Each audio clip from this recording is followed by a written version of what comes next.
My name's Alison Caldwell and I am one of the founders of Paws Rescue Ketta. We created it in 2014, so it's been going 8-9 years now. It started off with 2 dogs actually. The other founder, Emily, was working in a vet's at the time. She happened to look on Facebook and see that a dog had been found and he was emaciated. We brought him into the vets that she was working at and we treated him. And then another dog came into our care as well. He needed treatment, so we thought, okay, what are we going to do? Because it's just me and her. So we started a fundraise.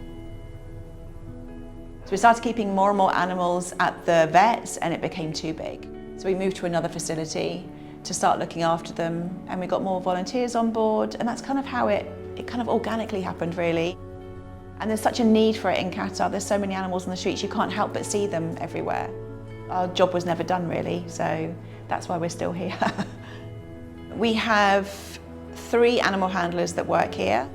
They live here and they look after them 24/7, the dogs and the cats. We have about 5 core volunteers. When we first take an animal in, the first thing we do is vet checks.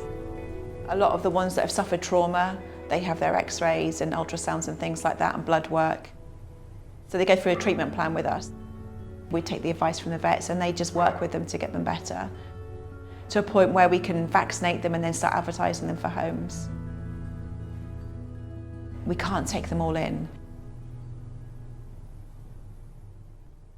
So we set up a programme to go and start feeding them all and giving them water.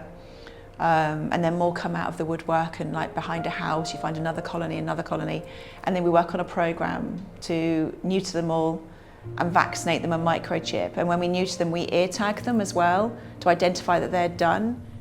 A lot of the dogs out there are also looked after by workers out there, so they help us.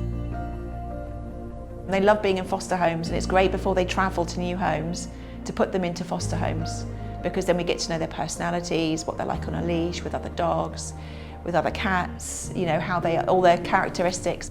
And then we can adopt them out easier because we know them better. We probably rehomed and rescued over 3,000, I would say.